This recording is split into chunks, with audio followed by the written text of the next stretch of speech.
Well, good evening, everyone.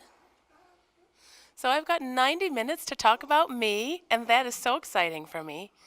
I've had quite a journey in my life. I've lectured many times in many places, but never have I been able to talk about myself. And so, tonight is an honor. So, to get us started,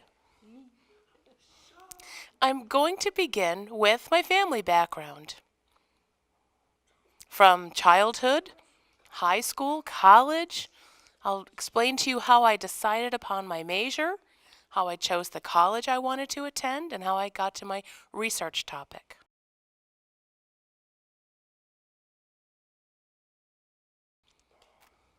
So, here I am as a baby. Black and white pictures mean I was born a long time ago. I was adopted as an infant. I was 6 days old when my family adopted me. I have two older sisters, and here are my parents.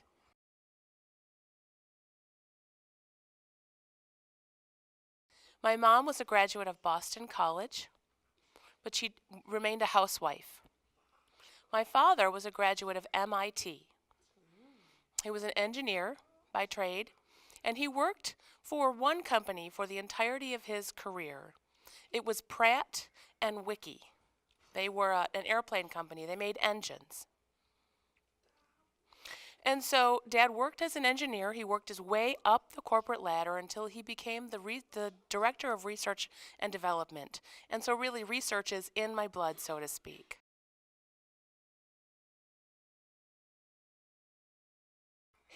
I was born with the ability to hear, and then something wonderful happened. On this day, I became deaf. Round of applause. I had at that age spinal meningitis. And so I was sick with quite a high fever, and as a result of that, became deaf. And the world became a visual world to me. Now, I wasn't sad about that because I thought the world became quiet.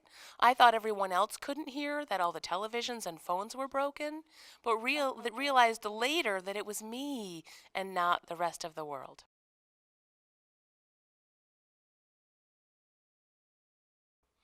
So, I became deaf at a young age. My mom took me for speech therapy.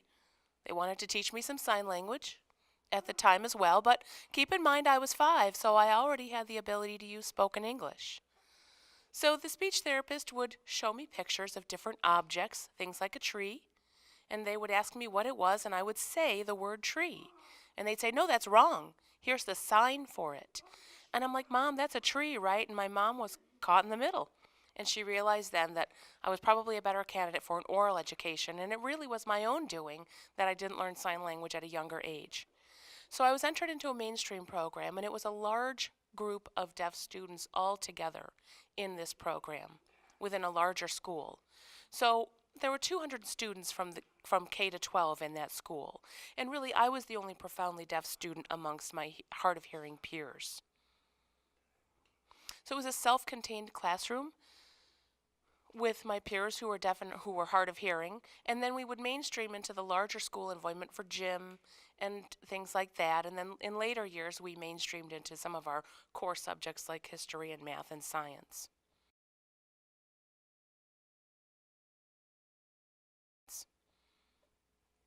That was a public school education. And then, upon graduating in 6th grade, when I entered middle school for 7th and 8th grade, I went to a private school, which was a very small school, and the entirety of the 7th and 8th grade classes were 25 kids in total. So we received quite a bit of one-on-one attention. Now, I still hadn't learned sign language at that point in my life. I was a lip reader and barely got by. Now, if someone was speaking directly to me, I may or may not understand the person. If they were speaking and conversing with one another, I had no chance. I typically felt that my daytimes spent in the classroom were a waste of time because they simply delayed me getting home to do my homework and do my reading on my own. So really the classroom was a difficult experience for me because I couldn't understand and I just wanted to get home to get the experience on my own. I loved learning, but the classroom just wasn't the place for me to do it. I did it on my own.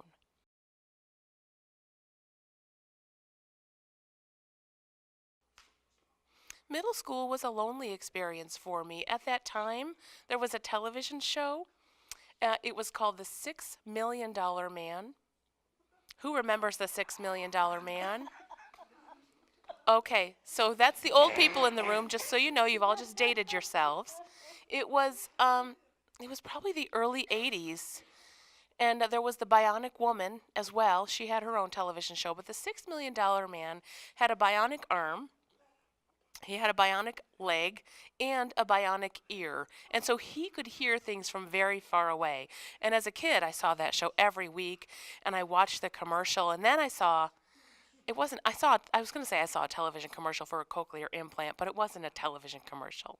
But at the time, out in Los Angeles, they were doing research on cochlear implants. They were not yet FDA approved, but it was still in its research phases. And my parents said, is this something you're interested in? And I'm like, yeah, I totally want to be like the $6 Million Man. Give me an implant. So I received my first implant. I used it for 1 year. It was not helpful at all. At the time, it was a single channel implant. So it was like, so one channel, really, for those of you who don't know, is every sound is mapped, or every syllable is mapped to a particular beep or sound. And it could be a high or low sound, loud or quiet, but it was simply a beep. And I used it for a year because hearing beeps wasn't effective for me. And I was 13 at the time, but then when I was 16, there were newer models of cochlear implants that were now 22 channels.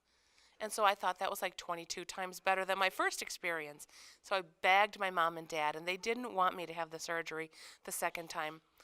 For a mother to see her child go through a surgery once is difficult. I don't know if the same was true for my dad, but definitely it was difficult for my mom. She didn't want to see me go through it again, but I begged her and I wore her down until she said okay.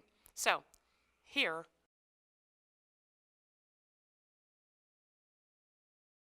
I still have the scars behind that ear.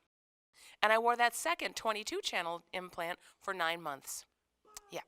But what I did get from that experience that was of very great benefit to me was, interestingly enough, at the time, again, these were not FDA approved devices. So I was essentially a research subject. So my second surgery was at New York University in New York City.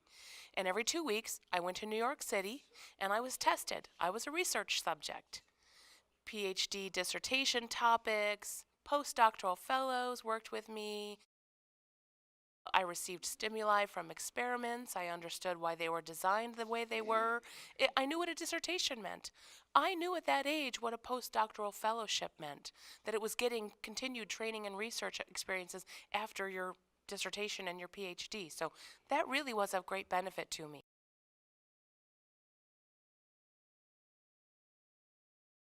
So I graduated from high school. And how many colleges do you think I applied to? You know the answer. 15? One. One. The answer is one. I applied to one college. Now, that's a bad idea. Don't do what I did. Okay? Nia, my daughter, she's here. Don't apply to one college, okay? Apply to as many as you can. I applied to one college for the wrong reason. The reason I applied to college was this.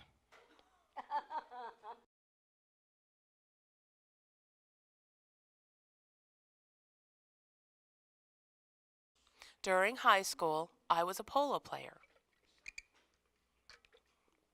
That's where my name sign comes from. My initials, PH, follow the movement of when you swing the mallet. One of the players was the coach for the University of Connecticut polo team, and he was also the chair of the University of Connecticut's Department of Equine Studies.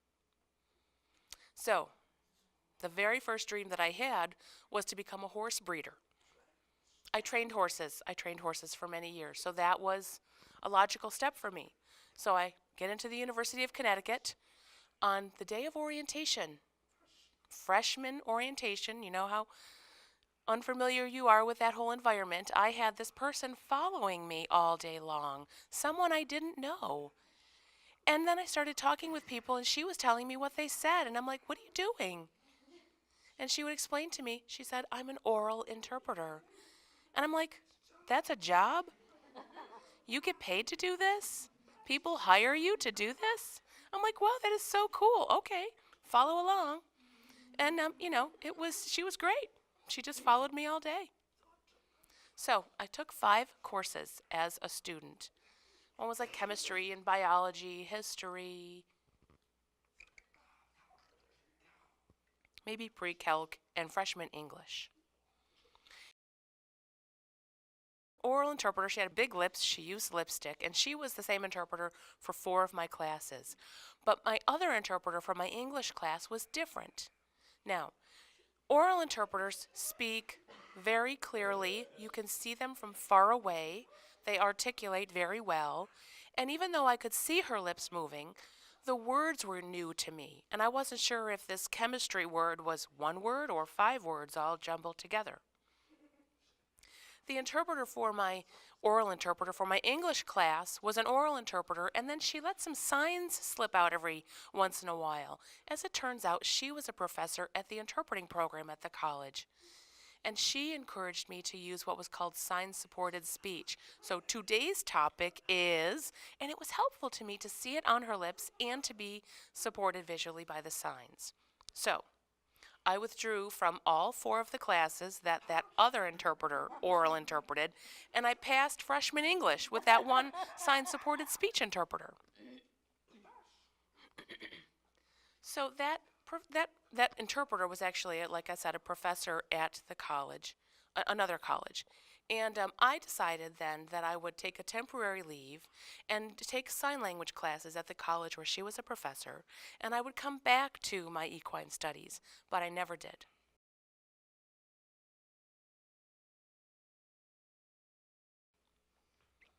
So it was the Northwestern Connecticut Community College where I took sign language classes. They placed me in ASL 2. I still have that video.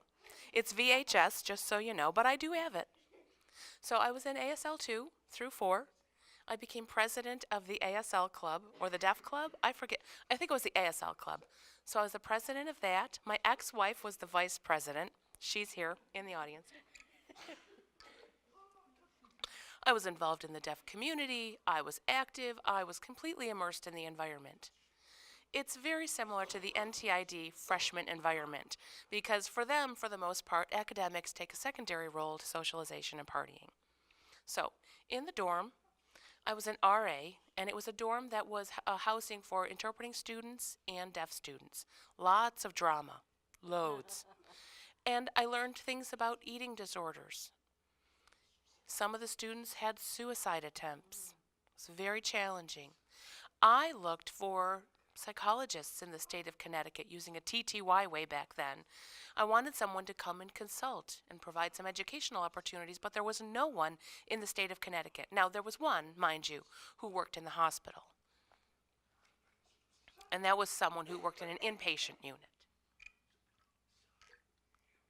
So my sophomore year of college, I realized very clearly that there was a need for psychologists who worked with the deaf community, and that's when I decided I'd become a psychologist. And I realized at that time that if I wanted to become a psychologist, I needed my PhD. So to be a sophomore in college and recognize what my path will be, I was preparing myself for the journey to my PhD. I had graduated with my associate degree in behavioral sciences. So then I went to the Central Connecticut State University. Again, I applied to just one college, but I had a path. I had a plan in mind.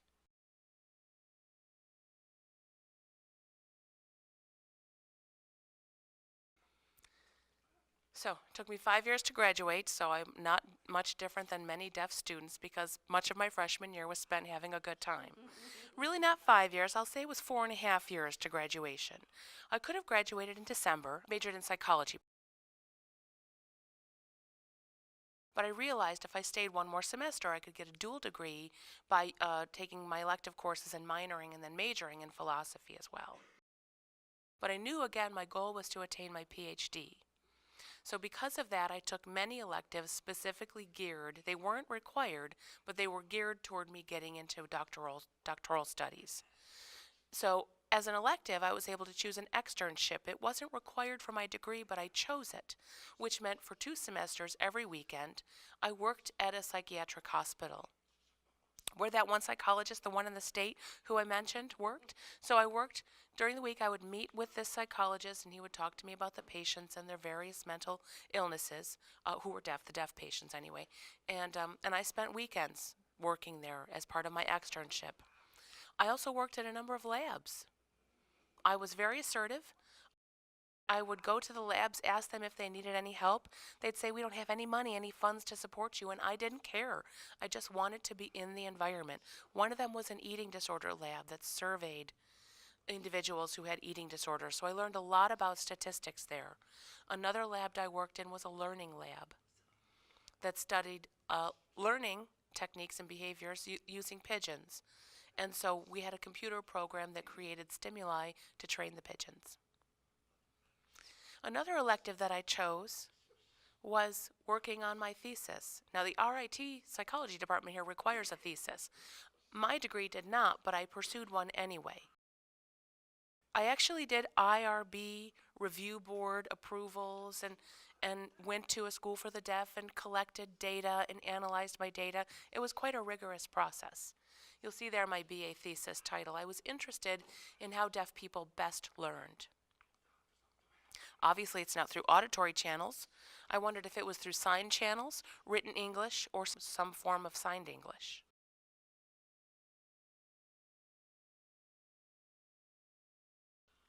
I would say the results of my study was that English was probably the best channel. But, mind you, I went to ASD, the American School for the Deaf, in Connecticut, and my stimuli was signed ASL from a native signer, signed exact English, or written English. But the students had never really seen native ASL presented to them. It was textbook, grammatically correct native ASL. Their teachers were typically hearing, they used simultaneous communication, and so native ASL was new to them. They didn't really see signed English either. It was not a perfectly designed study, but it was my first attempt at it as an undergrad. I should publish it. So, when I was ready to apply for colleges, clinical psychology is not easy to get into. You know how medical school is traditionally very difficult and competitive. I don't know if you realize that veterinary programs are they're more difficult to get into than medical school. And clinical psychology is even more difficult than getting into veterinary school. Now, part of the reason is because it's a very popular subject. It's a very popular degree. Many people want into the programs. So they really choose the cream of the crop. So I applied all over the place. Now, at the time, I did know sign language, and I could use interpreters in the classroom, and I did on a regular basis. So I applied to a multitude of schools and received 4 interviews. I applied to maybe 22 schools. I just thought my chances were fairly low, so I sent applications to as many places as I could think of, and I received invitations to interviews for 4 schools.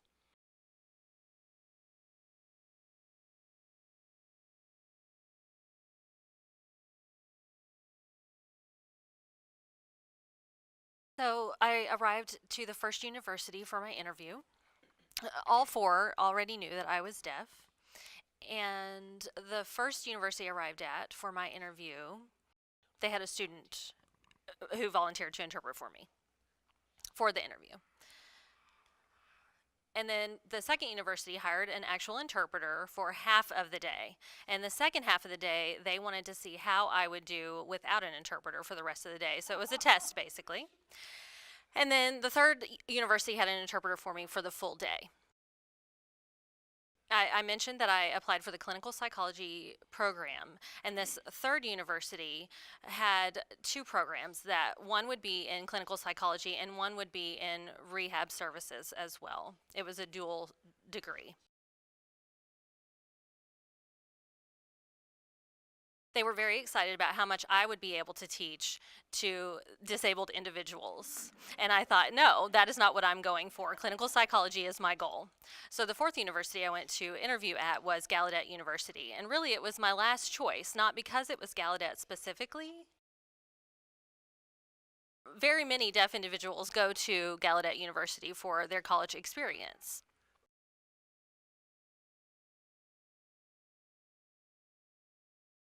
The reason I was hesitant about going to Gallaudet was because their clinical psychology department and program was very new and not yet accredited. So I knew that it might be difficult to get a license if I went to that program specifically.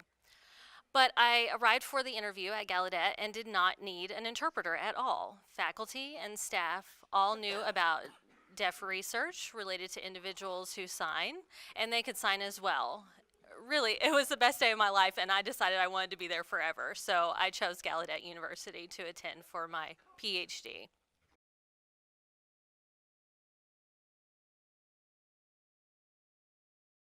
Most science degrees, you can go from a bachelor's directly to a PhD program.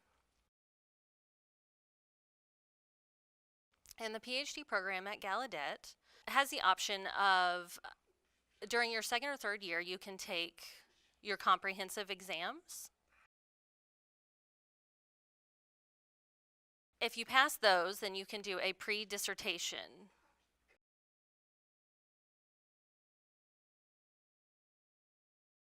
If you do that option and pass it, you get your master's degree at that point. So I got my master's at Gallaudet, and my first master's was in linguistics.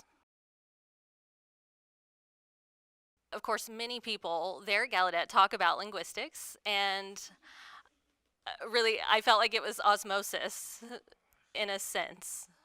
Through taking these various courses, I was a full-time PhD student, but I also decided that I wanted to be a full-time linguistics student as well, so I got a master's in linguistics at the same time. And here are the titles of my two theses for linguistics and psychology.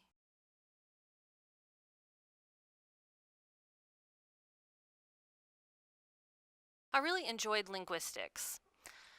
In clinical psychology, we talked about deaf people and their mental processes, but we also, in linguistics, we talked about sign language.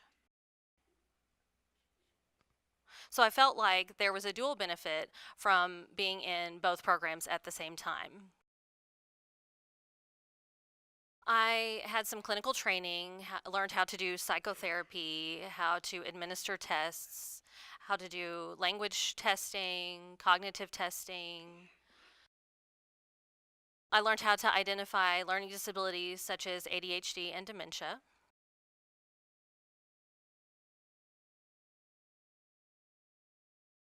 I was required to do an externship. 2 days a week, I had a rotation in a clinic in the community. I applied to multiple places, as did my classmates. All of my classmates received an externship assignment, but I did not have any offers for interviews. So I called these places that I applied to, and they felt unsure about how a deaf person could test hearing patients.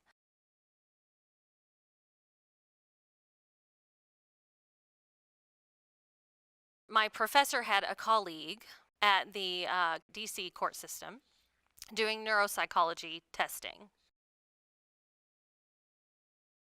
I wanted to become a therapist for adults. I was not interested in working with children at that time. But this position for the externship would be testing children. And when I took that position, I fell in love with testing. You develop a hypothesis and then you test it, you work with subjects, and then you collect the data and get your results. And I worked with individuals every week and became hooked on that type of work. My second externship was at Mount Washington Pediatric Hospital, and again, I worked with testing children. My supervisor had a deaf brother, and so my supervisor could sign. My supervisor used to be at NTID working as an interpreter.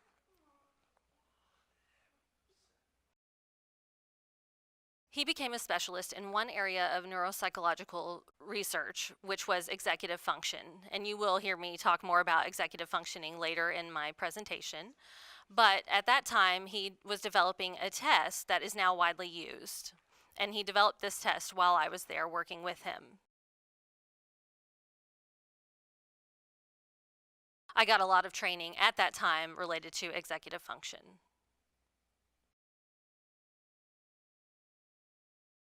My last year in the program, I had to do an internship. I think I was paid a small amount for my time working, but I worked at the Miami Medical Center in Florida, University of Miami Medical Center.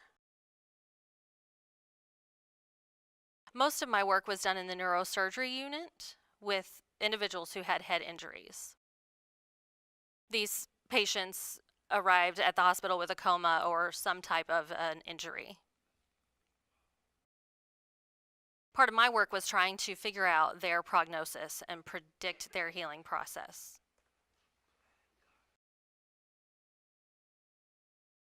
One seminar I went to was on brain cutting. We had a patient who passed away, and then we cut open their brain to see how the lesions would correspond with their behaviors.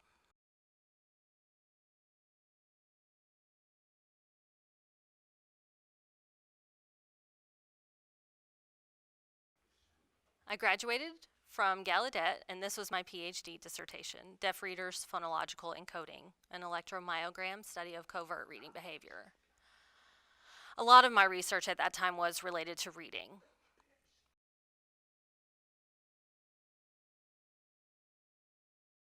After you get a PhD, your training does not stop. Often you get a postdoc for more intense training. So I followed my same habit of applying to only one place, not multiple places.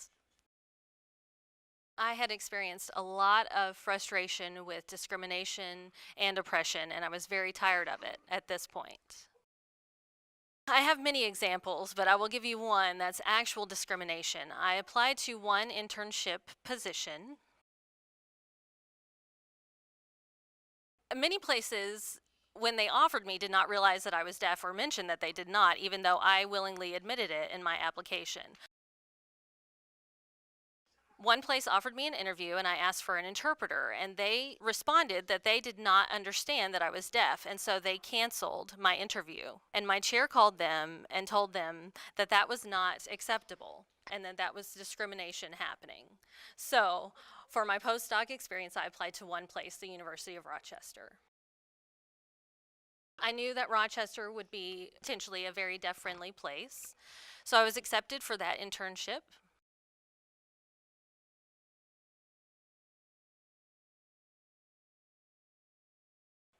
And most of my work was done in the epilepsy center. I worked with patients who were preparing for brain surgery, and I tested them before and after their surgery. My main responsibility was to figure out what their functioning would look like after their surgery. Hopefully the seizures would stop at that time, but there were behaviors and activities that they would lose the ability to do, so I had to explain that to them. That was a main part of my responsibility at that time. My postdoc was 75% clinical work and 25% research. And the 25% of my time spent on research, I was involved with one colleague who had a friend at the University of Rochester. They introduced me, and so I made contact with this person in, I believe, 2000, which was now 15 years ago, and we have worked together for that time.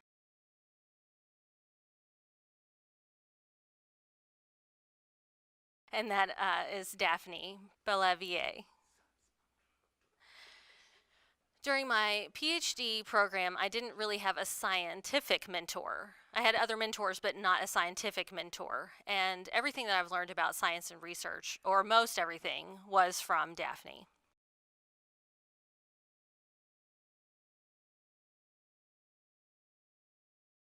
And really, that was my first 3 publications in my career were done with her. But after my postdoc experience, we continued to work together. We might consult on each other's projects or be involved in some way. So here's a list of more publications that I have had involving her as well. And these are some other topics and ideas that we have had.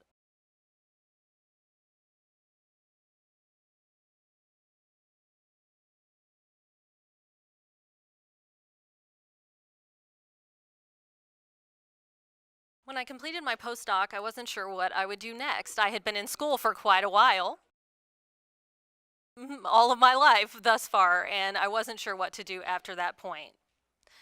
Daphne applied for funding so that I could hopefully continue working with her, but at the same time, she suggested that I search for a faculty position. She found out that RIT had a faculty position open at a tenure track position here at the Department of Psychology. And I really did not want to work with hearing people, faculty, staff, and students. But she encouraged me to go ahead and do it, so I applied. And through the process, they offered me the position. I was still unsure, but I let them know that I would accept the position if I was given my own interpreter. And at that time, no one had their own interpreter. But they said, okay. So I thought, all right, I guess I have to accept this job. And that was my first teaching position, and it really was a wonderful experience. And still, as was the fact at that time, a quarter of the students in the department are deaf. After I began teaching at RIT, I set up a private practice. I did psychological evaluations on deaf students with referrals from schools and physicians. I taught at the same time as well here at RIT. The psychology program here at RIT requires students have a co-op experience. And the students had to find labs to work in for their co-op experience. We had a shortage of interpreters and weren't able to find them to work with the students in the labs as they needed, and we didn't have appropriate or plenty of lab placements for the deaf students. So I worked with Daphne to find some lab placement for the students. Some worked over there at U of R with Daphne, some worked here with me. At that time, I had a very, very small experiment room, about the size of a closet. As I began doing more work, more deaf students became interested in being involved. And so we went hiking together, we went to conferences together, we became quite a close-knit group. And the students in my first cohort, many of them are now PhDs themselves. I didn't want to only be doing research, but I also wanted to give back to the deaf community and to watch other deaf scientists grow and mature.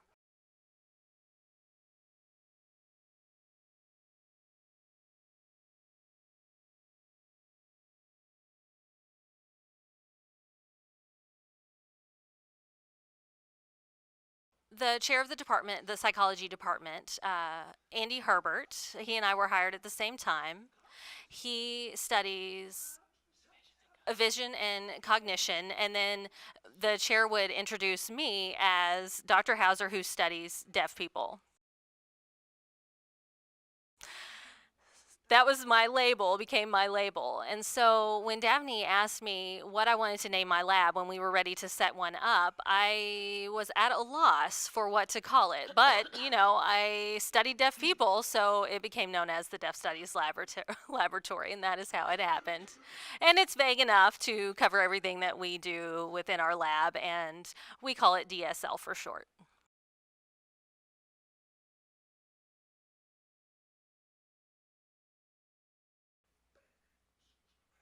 Daphne and I applied for a large research grant called an RO1 through the National Institutes of Health. She was a PI, or principal investigator, and I was the co-PI. The PI is the person who is responsible for leading the writing of the grant and submission and heading up the work that happens once the grant is given. We had a position open for research faculty here at NTID. Not for teaching specifically, but for focusing on research. So I applied for that and moved my lab here to NTID. After my lab was founded, I was involved in a large grant from the National Science Foundation. and the center name is VL2, which is Visual Language and Visual Learning Center. So myself and a team I was on wrote the proposal for that grant, and they have been involved and supported a lot of the research that has happened in my lab over the last 10 years.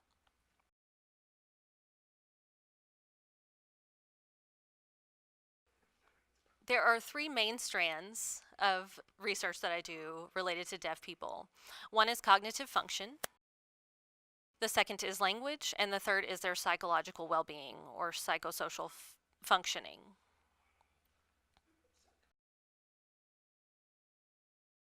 As a neuropsychologist, I evaluate deaf people, but I can't easily identify their cognitive function without knowing their language exposure and experience and their psychological well-being. All three go in together.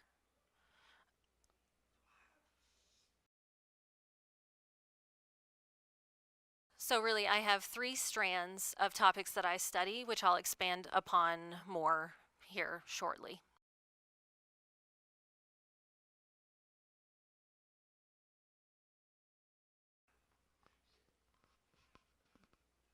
But really, all three strands have the same theory behind.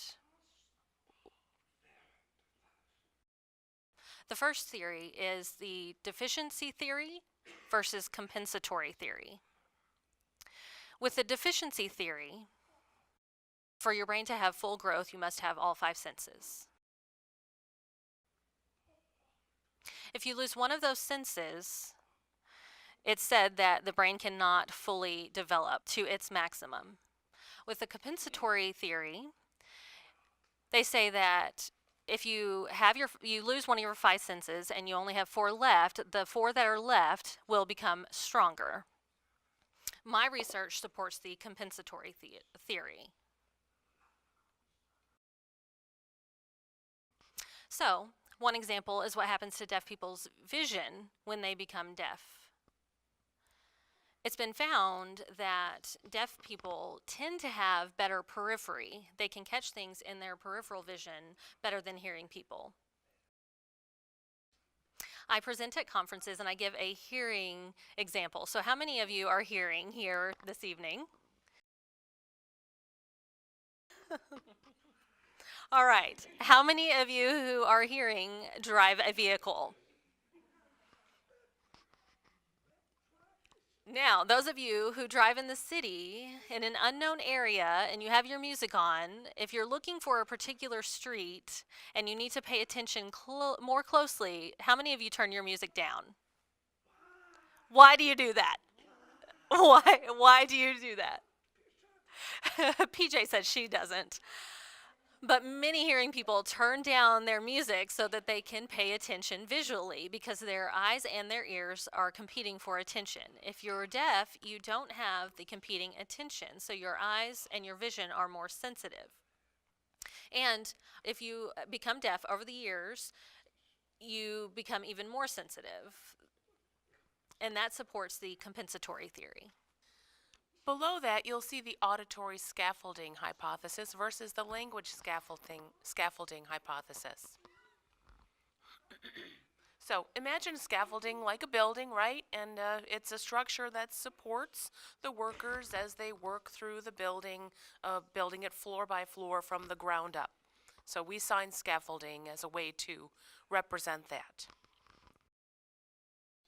Speech and Hearing Science Center studies how people can sustain their attention over a long period of time. And they compared deaf children who had cochlear implants with hearing children. Those were their two groups that they studied. Now, they required them to have sustained attention, and as it turned out, the children with CIs were not able to sustain their attention for as long as their hearing peers could. They argued that because of that result, you have to have auditory input to have the basic ability to have sustained attention.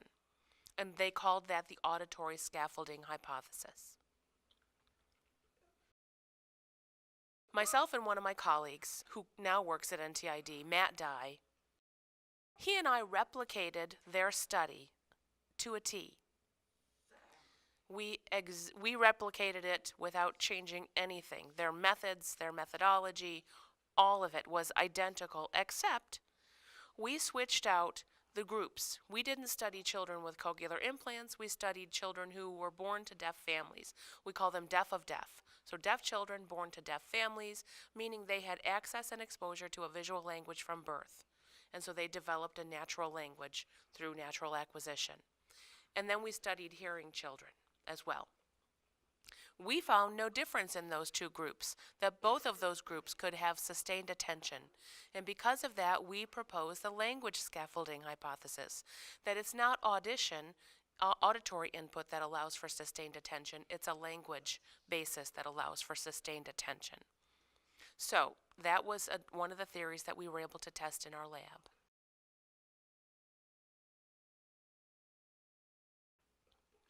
So you may recall that in my previous experiences in one of those externships at Mount Washington Hospital, my supervisor, who had the deaf brother and who was fluent in sign language, he worked on executive functioning, and he developed an instrument to measure that. And so I learned quite a bit about that during that externship.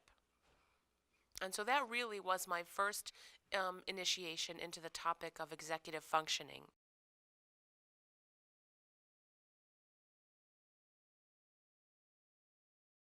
So, executive functioning is a higher order cognitive functioning process that allows you to control your attention, your emotion, your impulses, your behaviors, all things that are necessary for both behavioral and social interactions.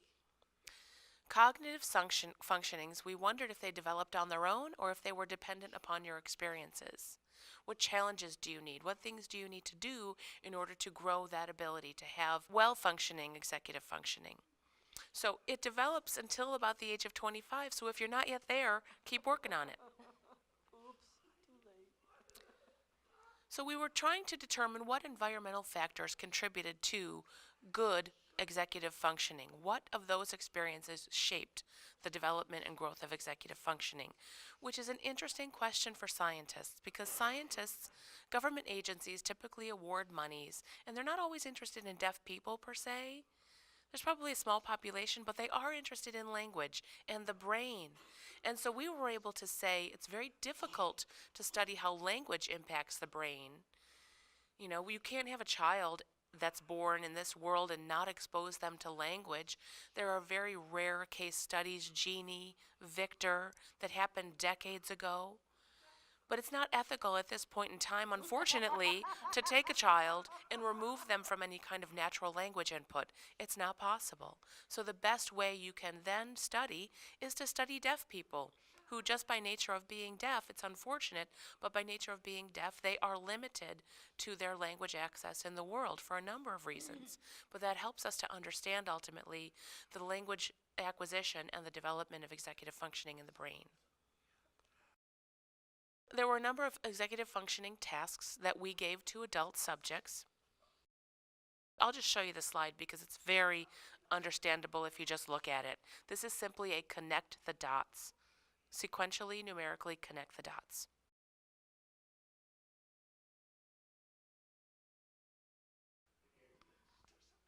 It does not involve executive functioning at all. It's simply a tracing task. And we would time the subjects to see how quickly they completed it. Then we would give them a second task similar that did include executive functioning. And on the right, well, I guess they do look the same, but the picture on the right includes both pink and yellow dots, and you'll see a pink circle that has a number 1, and you need to connect it to a yellow number 2. So you need to follow sequentially pink, yellow, and then you need to connect them numerically in order. So if you connect a 1 and a 2 together that are both pink, it's incorrect. But because the pink 2 is closer to the pink 1 than the yellow 2 is, you need to inhibit your cognitive pull to simply draw the line to the pink 2. So it's a more difficult task. It takes more time, and it it has more of a cognitive load on your brain because you need to alternate between the colors and the numbers. So we time the subjects to completion for this as well. The child version had 15 dots. The adult version of this test had 25 dots.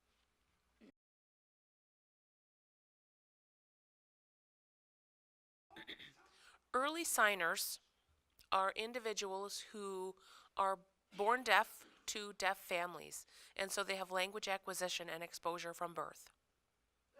Late signers are individuals who learn sign language after the age of 3. That's the only difference. The children that we tested were between 8 and 17 years old. Now remember, this is a timed test in both instances. So what we were able to do is, you'll see on the graph, if someone had a shorter time, 25 or 35 seconds, that's better than having a longer time to the test, because it means it took you longer to complete it.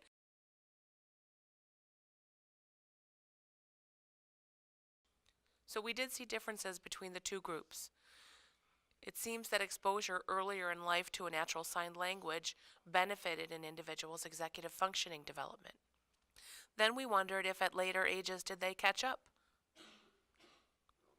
And the answer is no, they do not. There's a critical period in your life, your first 3 years, birth to 3, that's a critically important time for language acquisition.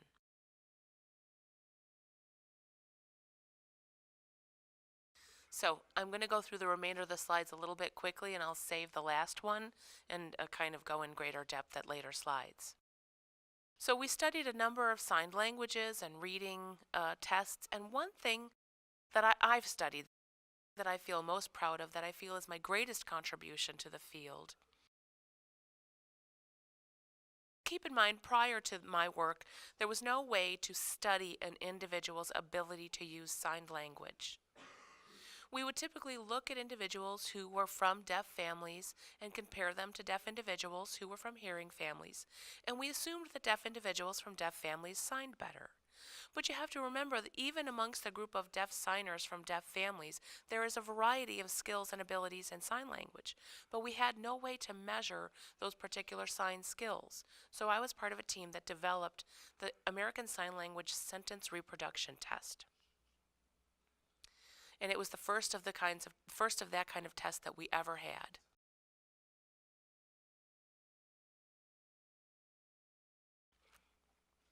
My point is, developing a test is not easy. You've got to think about the linguistics and the variation in scores, and it took years and years of work to perfect. So now we've got validity and reliability well established. And you need to have those two things well established to be able to utilize a test for research purposes.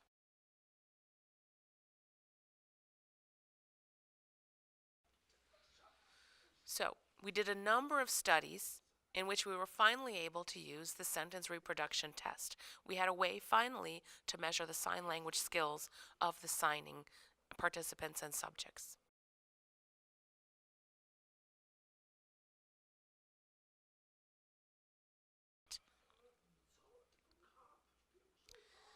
It became so popular as a result of its use and my presentation of it at conferences that it's now being replicated and translated into a number of different signed languages, and it's happening globally.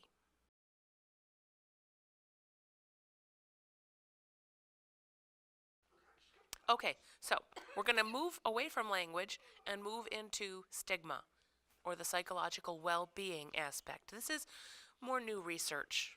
Stigma is the sense of feeling that another person is dirty or sick or different or lesser than you are. Now, we didn't know if there was a stigma related to people being deaf. We didn't know what was out there. We sensed it, but we weren't sure. There's a word for it. Do you know what the word is?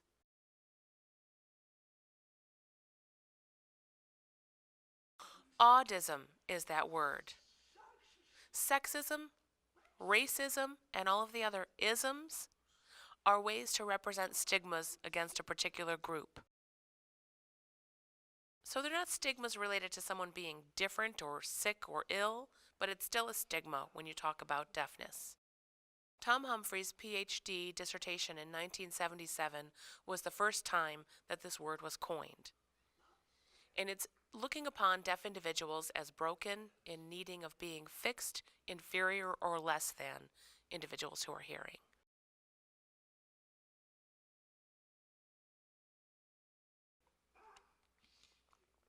I'm interested in the impact that stigma has on an individual's behavior and learning abilities. The theories out there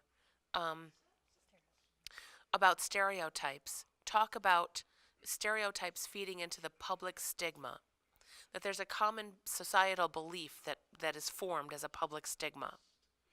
And I wondered what the characteristics were that developed. So if I had the characteristics that the public stigma looked down upon, how did I internalize that stigma to work against myself internally?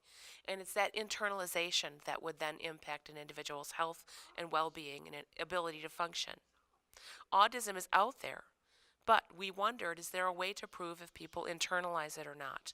And that began a whole new path of research. NIH is now funding research on this, and I've got some results to show you.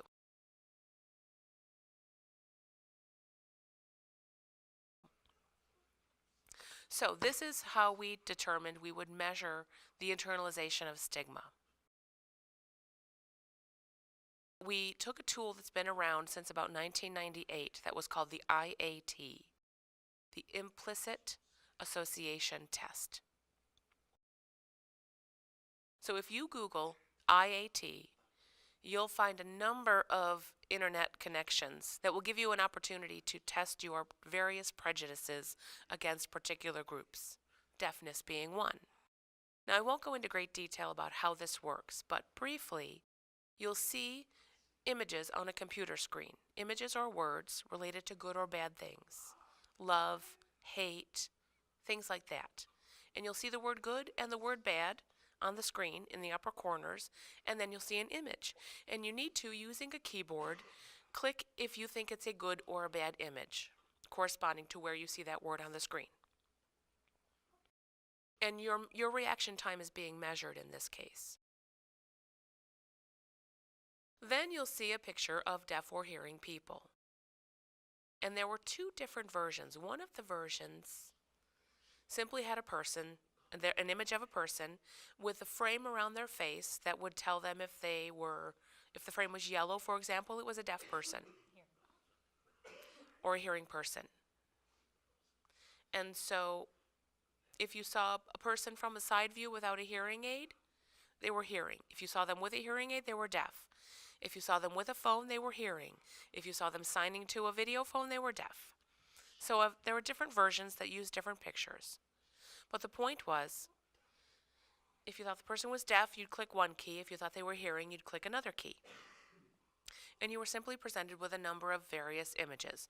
And again, your reaction time was being tested. Then the situations were transposed and overlapped. So you saw good and bad corresponding with deaf and hearing. And you saw images of line drawings and pictures of people. And again, you're just clicking keys, denoting which one you thought they were. At one point during the test, the sides that deaf and hearing were listed on were reversed. And so we were testing if people were just kind of getting used to deaf and hearing being on certain sides, and then their reaction time was faster, and we were testing what happened when that was reversed. And so their score, as a result, was called a D score.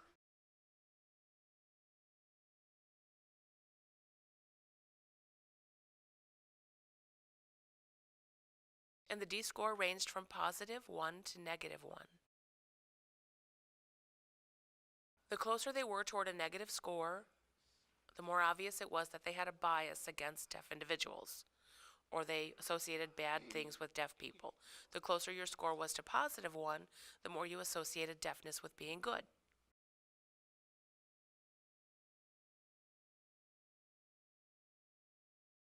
I did a lot of literature research out there that really led me to accept that 0.3 or below was evidence of a stigma.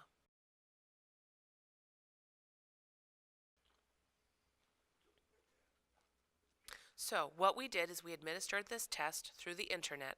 We utilized a crowdsourcing site that was a site that allows you to input your test, and then you get access to internet users all over the nation who can answer your test, and it's a way to collect data. And we got about 800 respondents within 1 week's time.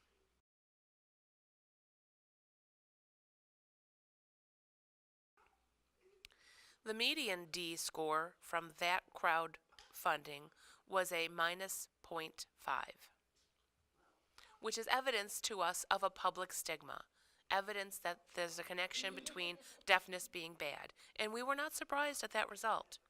But then we administered that same test to NTID deaf students.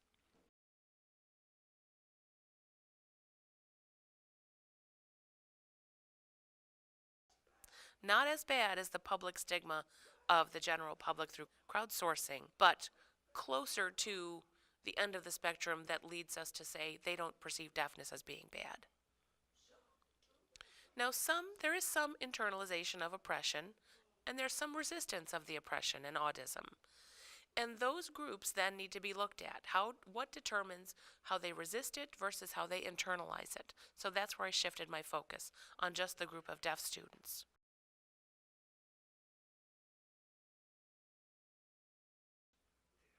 So again, the group of deaf students was then split into two. It was 54 students that we had results from. That group was split into two score bases. And then I was interested to see if they had if they differed and how they coped with stress. And I used something called the resilience, or I tested their resilience, how they deal with bad experiences and conflict and things like that.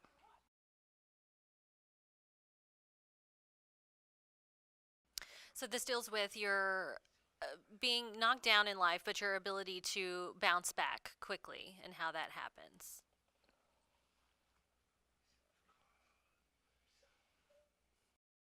So now, when you have a strong resilient skills, things still may affect you, but you can bounce back much quicker and be able to continue functioning in your everyday life. We also had a test that we gave them, a variety of written questions that they answered related to their resiliency skills.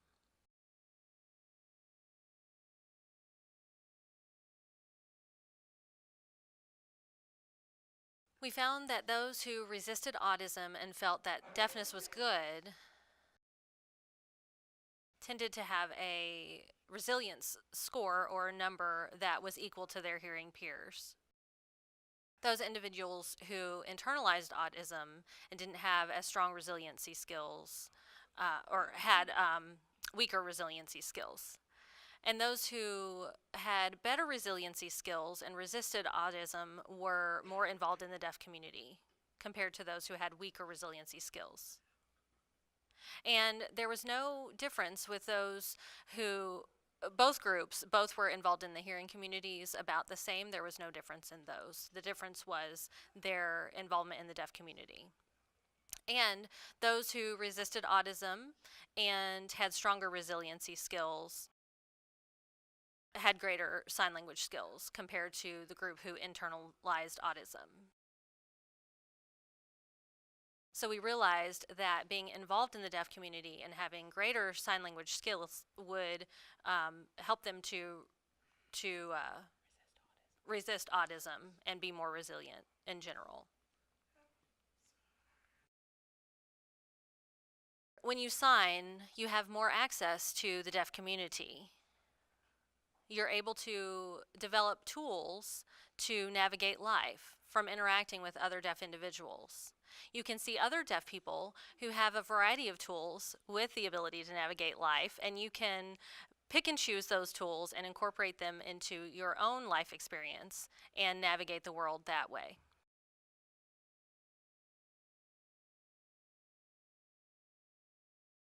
So that was my research work in a nutshell.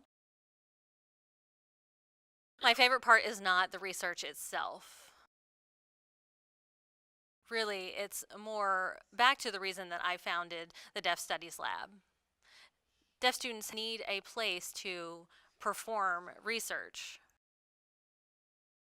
I've seen many deaf people enter a variety of programs, and a lot of them, their research work is related to sign language.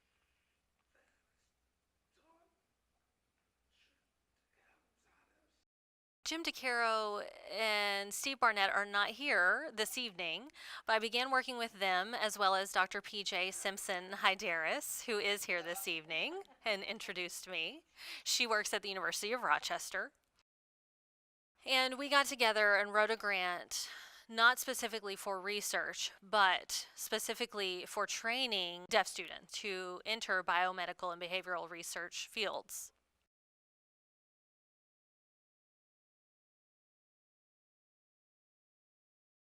So we received that grant. I forgot how much it was, 3 million? 2.1 million. Okay, I was close. I rounded up to 3, so close enough. $2.1 million grant for 5 years.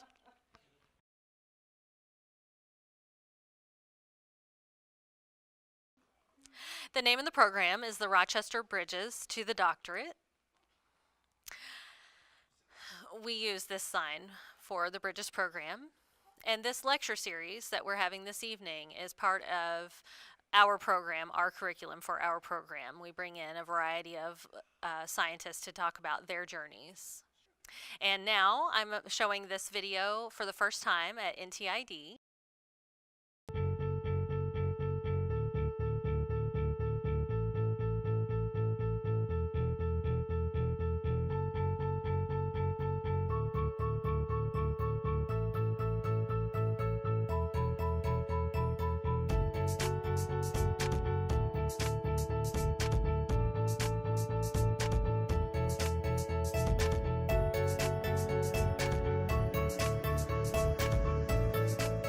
Rochester Bridges to the Doctorate is an outstanding program. It has helped me narrow the scope of my interest in the sciences. This allowed me to pursue a career I could put my heart into.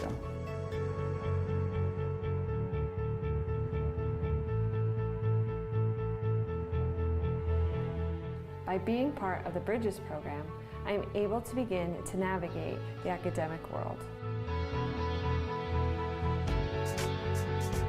I wanted a graduate program that provided interpreting services. Bridges ensured that I receive the services I need.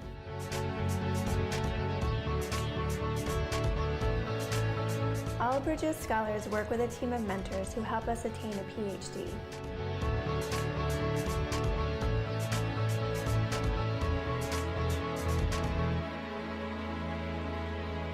Bridges provides scholars with opportunities for research experience and interaction with other deaf scientists, which is very cool.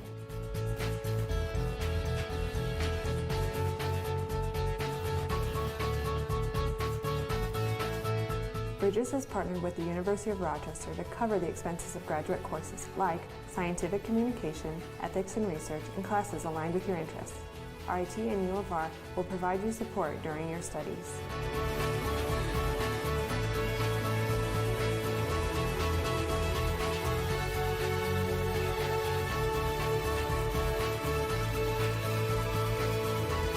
The Rochester Bridges to the Doctorate program has supported my research pursuits. And when you join, they'll do the same for you.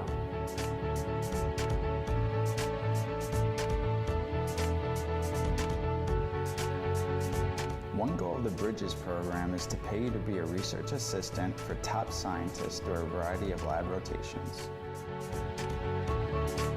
I think the Bridges program is the perfect fit for me. It has helped me see where I stand to best plan ahead with ease and clarity for a career in research. It has also given me the skills to break barriers as a deaf person.